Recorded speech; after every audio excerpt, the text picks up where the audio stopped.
Hello. तो basically हमें hydrogen compound revise करना है। ये टॉपिक हमें बस जे एडवांस्ड में आता है। इसका वेटेज बहुत कम ही है वैसे। शायद बाकी टॉपिक्स में इसके फैक्ट्स यूज हो पाए। और ये हमें मेंस में नहीं होता, ना ही इसके कुछ कंसेप्ट यूज होते इतने कुछ। थोड़े बहुत होते होंगे, H2O2 का स्ट्रक्चर, वो है पानी का फ्रीजिंग पॉइंट 4 डिग्री सेल्सियस होता है, ये सब। बट रिलेटिवली बस प्योरली एडवांस बेस्ड टॉपिक है। सो या let's start. So hydrogen compound में हम पानी की प्रॉपर्टीज, H2O2 की प्रॉपर्टीज, हाइड्रोजन पेरोक्साइड की प्रॉपर्टीज और हाइड्राइड्स की प्रॉपर्टीज पढ़ते हैं। और ऑफ कोर्स हाइड्रोजन की तो पढ़ते ही है। हाइड्रोजन मेरा मोस्ट अबंडेंट एलिमेंट है यूनिवर्स में। हमारा सन भी हाइड्रोजन से ही बना है। हाइड्रोजन एक बहुत अच्छा फ्यूल भी है। हाइड्रोजन के फ्यूल सेल्स बनते हैं, हाइड्रोजन बॉम्ब्स बनते हैं। एक हाइड्रोजन से तुम इलेक्ट्रॉन निकालो तो प्रोटॉन हो जाएगा। तो नाउ पावर के इसमें जब हमें प्रोटॉन ट्रांसफर करना ना, तो हम H+ आयन की ही बातें करते हैं। बायोलॉजी में बहुत यूज है H+ आयन्स का।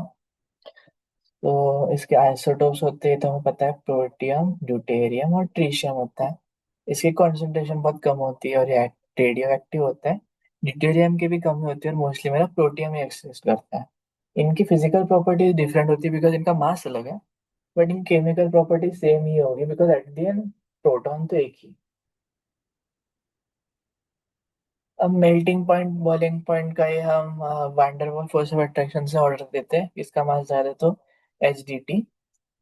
बॉन्ड एनर्जी का भी सेम, बिकॉज ये ज्यादा स्टेबल होगा बिकॉज इसमें अट्रैक्शन ज्यादा है। तो इसका बॉन्ड ज्यादा स्ट्रांग होगा। और बॉन्ड ज्यादा स्ट्रांग है तो उसकी एनर्जी ज्यादा है और इसकी लेंथ कम हो। डेंसिटी भी वैसी ही, मास ज्यादा है और साइज में इतना फर्क नहीं है। फिर internuclear distance practically almost same ही है, तो इसलिए हम डेंसिटी एक्सप्लेन कर पाते हैं। बट एकदम तो माइन्यूटली देखोगे तो ये ऑर्डर आता है। फिर हाइड्रोजन के अलग अलग फॉर्म्स की हम स्टडी करते हैं, प्रोटॉन, हाइड्राइड और एटॉमिक हाइड्रोजन। और रिएक्टिविटी में ये इंपॉर्टेंट है, क्वेश्चन हो सकता है। एक तो हमारा सिंपल हाइड्रोजन होता है, जो हम हाइड्रोजन को एकदम हाई टेम्परेचर प्रेशर पे हीट करें। फिर एक होता है एब्जॉर्ब्ड, ऑक्यूलेटेड। इसको इंटरस्टिशियल भी कह सकते हो कि दो एटम्स के बॉन्ड के बीच में जो गैप होता है ना, हाइड्रोजन इतना छोटा है कि वहां पे जाके बस जाता है। जैसे देखो, ये निकल का मॉलिक्यूल है, निकल बड़ा होता है, इसके इधर हाइड्रोजन के मॉलिक्यूल बस गए।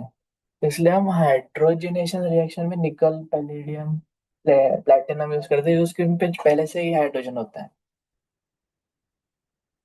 और फिर होता है नेसेंट, मतलब उसके बर्थ होते ही उसका रिएक्शन होता है।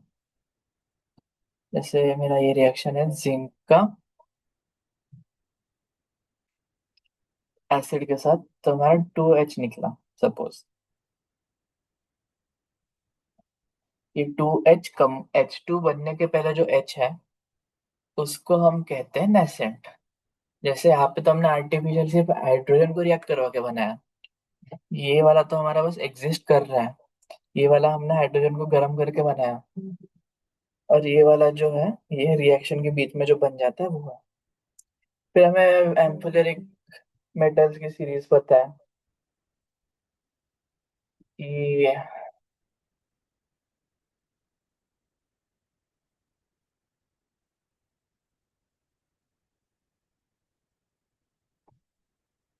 ये सी हाँ, ये सीरीज होती है हमारी एम्फोटेरिक की। तो एम्फोटेरिक मेटल्स भी रिएक्ट करके, एसिड और बेस दोनों रिएक्ट करके हाइड्रोजन निकालते हैं। तो रिएक्टिविटी होती है एटॉमिक सबसे ज्यादा। उससे कम नेसेंट और उससे कम मॉलिक्यूलर।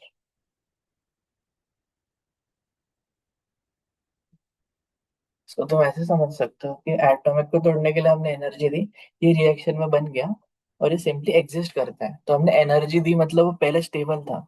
स्टेबल को तोड़ के हमने उसमें बहुत ज्यादा एनर्जी दे दी, और बहुत ज्यादा एनर्जी दे दी मतलब अनस्टेबल होगा, और अनस्टेबल होगा मतलब वो रिएक्टिव होगा। तो इसलिए एटॉमिक सबसे ज्यादा रिएक्टिव है, नेसेंट उससे कम और मॉलिक्यूलर सबसे कम। फिर न्यूक्लियर स्पिन पे हम कैटेगराइजेशन करते हैं, ये भी बहुत इंपॉर्टेंट है, बहुत ज्यादा, सबसे इंपॉर्टेंट यही कह सकते हो पूरे चैप्टर में। ऑर्थो हम डिफाइन करते हैं और पैरा डिफाइन करते हैं।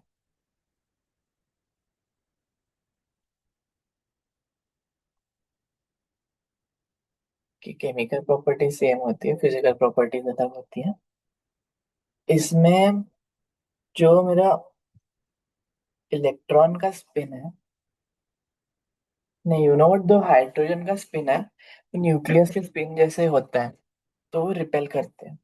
बेसिकली हमें इतने डेप्थ में जाने की जरूरत नहीं, फैक्ट ये याद रखना है कि सेम स्पिन ऑफ न्यूक्लियस होता है, सेम सेम रिपेल करते हैं, तो रिपेल होगा। और रिपेल हो रहा है तो इनके बीच में एनर्जी ज्यादा है, तो इंटरनल एनर्जी ज्यादा होगी। ये अपोजिट है तो इनमें अट्रैक्शन होगा, अट्रैक्शन होगा तो उसकी एनर्जी कम होगी। ये टेबल बहुत इंपॉर्टेंट है और पैरा का, बहुत ज्यादा। कि एट 0 केल्विन 100% पैरा होता है, बट एट बहुत हाई टेम्परेचर 25% ही पैरा होता है, ये बहुत इंपॉर्टेंट है, याद रखना।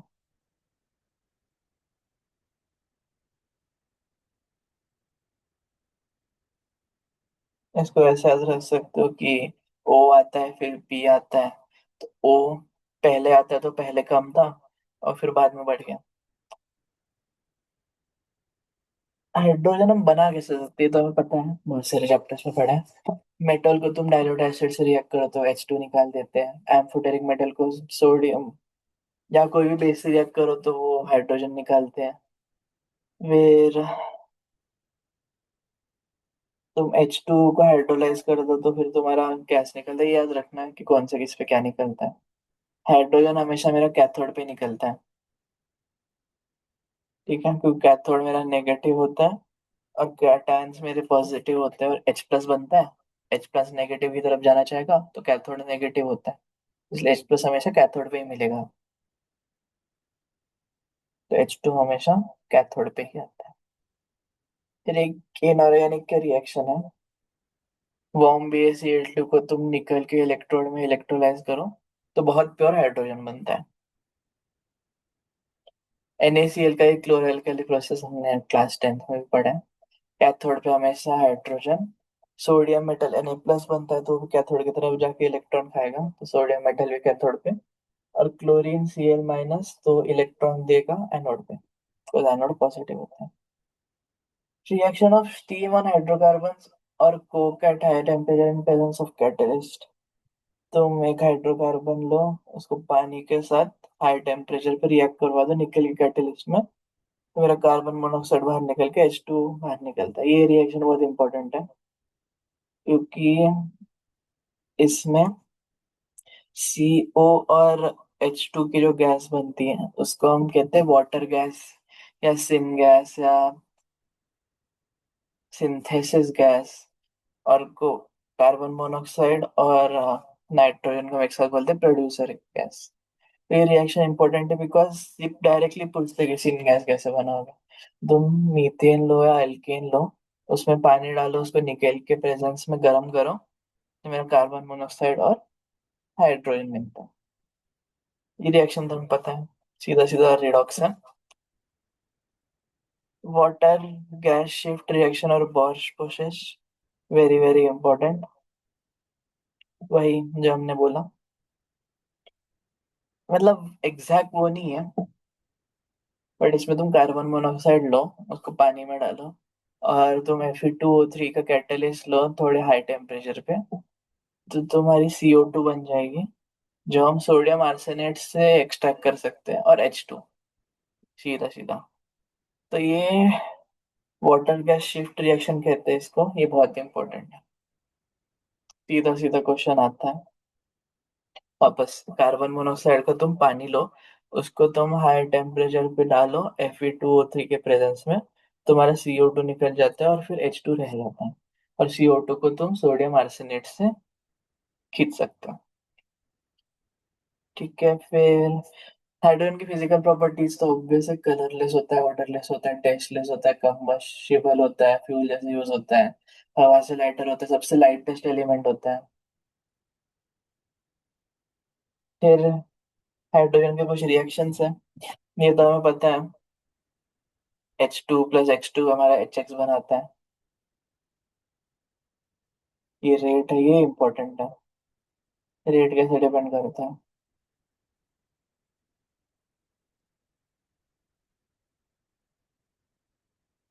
ठीक है, पानी ऐसे बनता है, मेटल ऑक्साइड के साथ भी हमें पता है ऑक्सीजन खींच लेता है। मेटल के साथ करोगे तो सीधा सीधा हाइड्रेट बनता है। और H2 और N2 रिएक्ट करके अमोनिया बनाते हैं रिवर्स प्रोसेस में। तो ये चैप्टर में हमें दो नेम्ड रिएक्शन आ गए, एक तो वाटर गैस शिफ्ट रिएक्शन आ गई, सीन गैस पे चर्चा की, प्रोड्यूसर गैस पे चर्चा की, और हेबर्स प्रोसेस अमोनिया बनाने के लिए।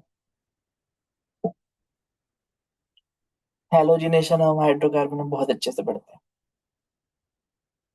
यूजेस तो हाइड्रोजन के नहीं पूछते बट ऑब्वियस है। फ्यूल से रॉकेट फ्यूल, वेल्डिंग के लिए टॉर्च में, रिड्यूसिंग एजेंट। हाइड्रोजन के ऊपर हम यही डिस्कशन करते हैं। अब हम डिस्कशन करते हैं पानी के ऊपर। तो ह्यूमन बॉडी को पानी की ऑफ कोर्स बहुत ज्यादा जरूरत होती है। पानी कलरलेस, ओडरलेस और टेस्टलेस होता है। पानी का पानी में जो ऑक्सीजन होता है वो sp3 हाइब्रिड होता है। तो इसका एग्जैक्ट एंगल तो नहीं होता ही है, बट 109.5 डिग्री के आसपास होता है। ये ऑफ कोर्स लोन पे है तो ये एंगल थोड़ा थोड़ा कम होते जाता है। मास specific heat capacity, thermal conductivity, surface tension, dipole moment, ये सब तुमने फिजिक्स में पढ़ा है। पानी में एच बॉन्डिंग होती है जिसकी वजह से स्टेबल होता है, तो उसका फ्रीजिंग पॉइंट बढ़ जाता है, मेल्टिंग पॉइंट बढ़ जाता है, बॉइलिंग पॉइंट बढ़ जाता है। फिर आइस का स्ट्रक्चर ऐसा होता है हमारा कि एच बॉन्डिंग तो पानी में रहती ही है, बट एच बॉन्डिंग का एक्सटेंड मेरा बढ़ते जाता है बिकॉज ठंडा होते हैं। ये काइनेटिक एनर्जी कम होती है, काइनेटिक एनर्जी कम होती है तो पास पास आते हैं, और वो पास आते हैं तो उनके अंदर हाइड्रोजन बॉन्डिंग के एक्सटेंड और बढ़ते रहते हैं। तो ये वॉल्यूम तो बहुत ऑक्यूपाई करते हैं, बट मास तो वही रहता है। तो फ्रीजिंग के टाइम पे डेंसिटी कम होती है, इसलिए आइस की डेंसिटी पानी से कम होती है और आइस क्यूब पानी में फ्लोट करता है। ये चीज बहुत इंपॉर्टेंट है, ऊपर स्ट्रक्चर से दिख ही जाएगा कि एक H2O मॉलिक्यूल 4 H बॉन्ड बना रहा है आइस के स्ट्रक्चर में। Very very important.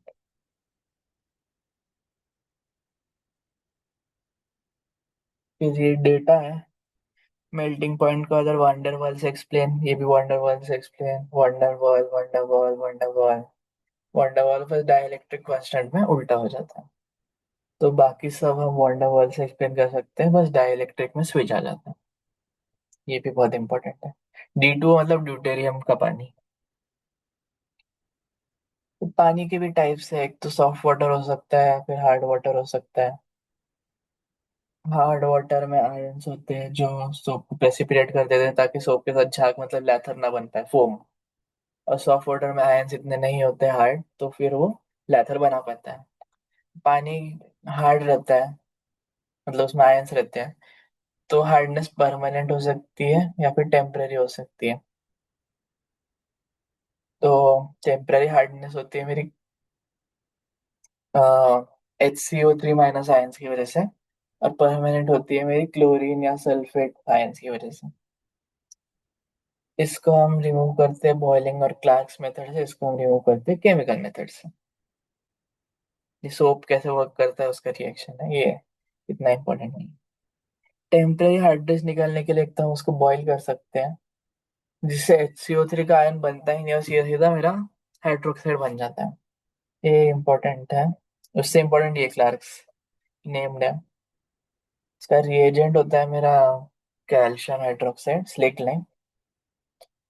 तो तुम HCO3 वाले आयंस को तुम स्लेक लाइन से रिएक्ट कर दोगे तो पहले PPT बना देता है। पीपीटी बना देते तो HCO3 माइनस के का भी आयन्स बनते ही नहीं, और HCO3 के आयन्स बनते ही नहीं तो पानी सोप के साथ रिएक्ट नहीं करता, और सोप के साथ रिएक्ट नहीं करता तो सोप अपने आप दे पाता है अपना लेजर। तो ये याद रखना है कि क्लार्क्स मेथड में रिएजेंट होता है CaOH ट्वाइस सिलेक्ट लाइम होता है, जो हम रिएक्ट करवा देते हैं। रिएक्शन तो इतनी इंपॉर्टेंट नहीं है, बट ये याद है, क्लास सीधा सीधा पूछ सकते हैं क्लास मेथड में रिएजेंट क्या होता है। परमानेंट हाइड्रेट निकालने के लिए तो हम वॉशिंग सोडा यूज कर सकते हैं। वॉशिंग सोडा हम इसमें पढ़ते हैं एस ब्लॉक में, बट बेसिकली होता है Na2CO3.10H2 भी होता है, डेकाहाइड्रेट। या फिर हम करते हैं कैलगन्स प्रोसेस, जिसमें हम कैलगन का रिएजेंट यूज करते हैं। ये भी इम्पोर्टेंट है, ये होता है Na6P6O18 शायद, हाँ Na6P6O18। रिएक्शन इतनी इम्पोर्टेंट नहीं है, बट वही याद रखना है कि जो मेरा ऊपर वाला रिएक्शन था CaOH ट्वाइस वाला, उसका रिएजेंट और अभी का रिएजेंट कैलगन्स का Na6P6O18, ऊपर वाला क्लास मेथड, ये है कैलगन्स मेथड। फिर आयन एक्सचेंज का भी एक चीज होता है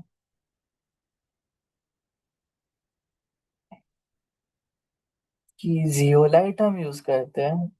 जियोलाइट का फॉर्मूला ये है, सोडियम एल्यूमिनियम सिलिकेट NaZ से रिप्रेजेंट करते हैं। उसका हनीकॉम्ब टाइप एक स्ट्रक्चर होता है। उसकी रिएक्शंस ऐसे होती है कोई मेटल आयन के साथ, रीजनरेट भी हो सकता है NaCl के साथ ट्रीट करके, ये इंपॉर्टेंट है। जियोलाइट को मैं NaCl के साथ ट्रीट करूंगा तो रीजनरेट होता है। फिर सिंथेटिक रेजिन होता है, उसमें कैटायन आयन एक्सचेंज कर सकते हैं।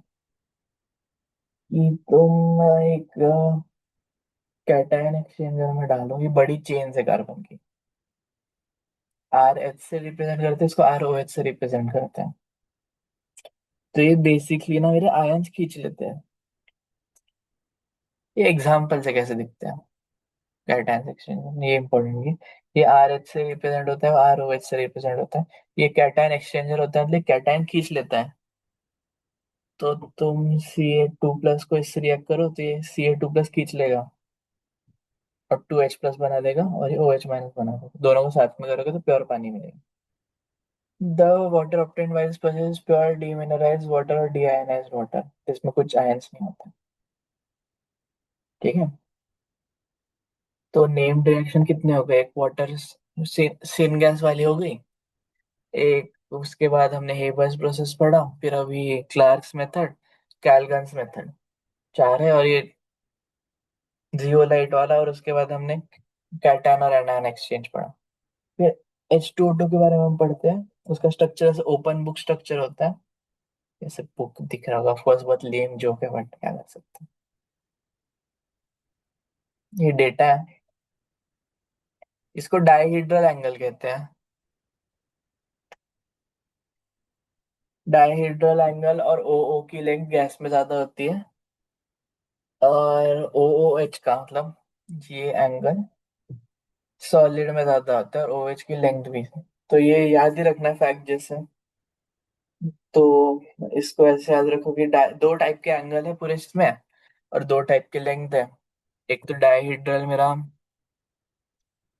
गैस में ज्यादा है, और OO मेरा गैस में ज्यादा है, तो बाकी दो सेम है तो दो अलग होंगे। ऐसे याद रख सकते हो। H2O2 हम बनाते कैसे हैं? एक तो तुम पेरोक्साइड या सुपर ऑक्साइड लो। पेरोक्साइड में ऑक्सीजन होता है -1 में, और इसमें होता है -1/2। हाँ, इसको तुम पानी या एसिड में डालो तो H2O2 बन सकता है। HSO4 का इलेक्ट्रोलिसिस कर दो। मार्शल एसिड की बातें तो सॉल्ट डायलिसिस में होती है, बट इससे भी हमें H2O2 मिल सकता है। इतना बाकी है, और थोड़ा सा 2-3 पेज। ठीक है, ये याद रखो पहला वाला। दूसरा वाला नहीं याद रहा तो भी ठीक है, बट पहला याद रखो। पेरोक्साइड या सुपर ऑक्साइड को मैं एसिड या पानी में डाल दूं तो मेरा सीधा सीधा पेरोक्साइड बनता है, हाइड्रोजन पेरोक्साइड। फिर ऑटो ऑक्सीडेशन ऑफ 2 इथाइल एंट्रोक्विनॉल। इसको हम कहते हैं टू इथाइल एंथ्रोक्विनॉल। यहाँ पे मैंने लिखा है शायद, हाँ। इसको हम कहते हैं एंथ्रासीन, कॉमन नेमिंग में। इसको हम कहेंगे एंथ्राक्विनॉल, बिकॉज दो दो अल्कोहल अगर मेरे पैरा पे होते तो हम उसको क्विनॉल बोलते हैं। और सपोज ऑक्सीजन की जगह ये होते तो हम उसको क्विनोन बोलते हैं। तो वैसे ही इंडस्ट्रियल मेथड है ये। Auto auto oxidation of two ethyl anthraquinol. Anthraquinol तो अब समझ गया होगा कैसे होता है। इसके तुम 1 2 पे तुम इथाइल लगा दो, और फिर हम क्विनोन बनाते हैं H2O2 बाहर निकाल के। ये हवा में रिएक्शन, ऑक्सीजन लगती है रिएक्शन के लिए, और H2 इन प्रेजेंट तो पीडीबी लगता है, मतलब हाइड्रोजनेशन वाले। तो वापस देखो, है हमें एंथ्राक्विनॉल लिखना आता है। एंथ्रासीन बना दिया, उसके क्विनॉल लगा दिया, उसका और फिर 2 पे हमने इथाइल दे दिया। फिर हम क्या करते हैं, उसका ऑटो ऑक्सीडेशन होता है। जो मेरा अल्कोहल वाला पार्ट होता है वो निकल के कीटोन बन जाता है, तो क्विनोन बन जाता है। और उसका हम ऑक्सीजन के इसमें कर रहे हैं, तो यहाँ से H और यहाँ से H निकल के, और दो O हम दे रहे हैं, तो H2O2 बाहर आ जाता है। ये इंडस्ट्रियल मेथड है, इसलिए बहुत इंपॉर्टेंट है, इसके ऊपर बहुत क्वेश्चन बन सकते हैं। H2O2 की प्रॉपर्टीज कलरलेस होता है, विस्कस होता है, और miscible in water in all proportions, ये इंपॉर्टेंट है।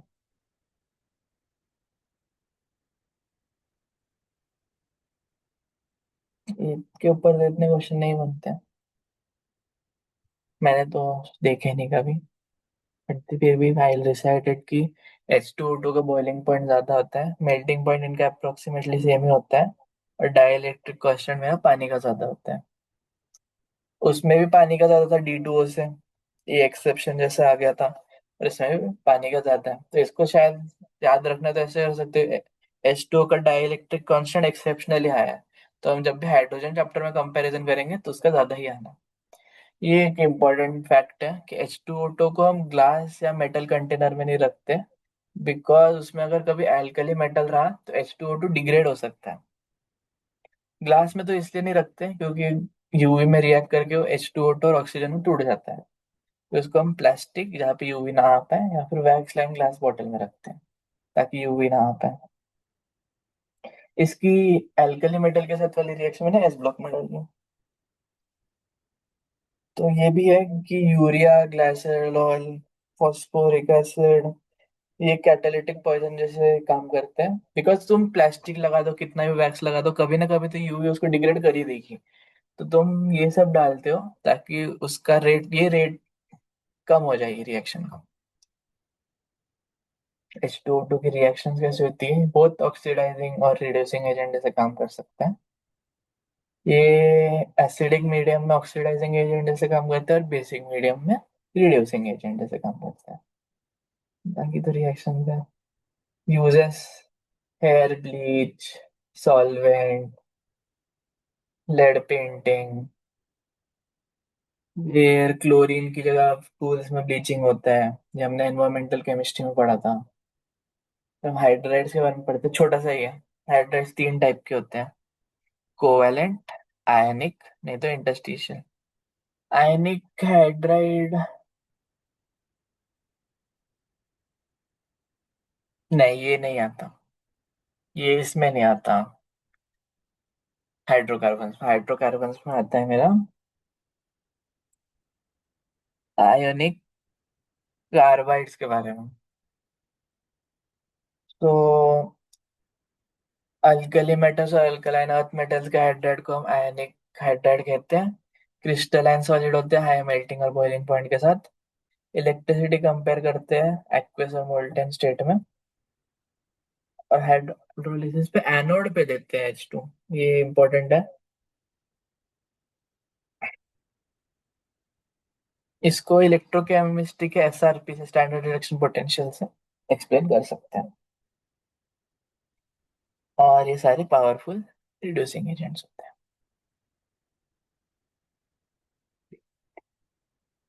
आयनिक के बारे में हमने पढ़ा।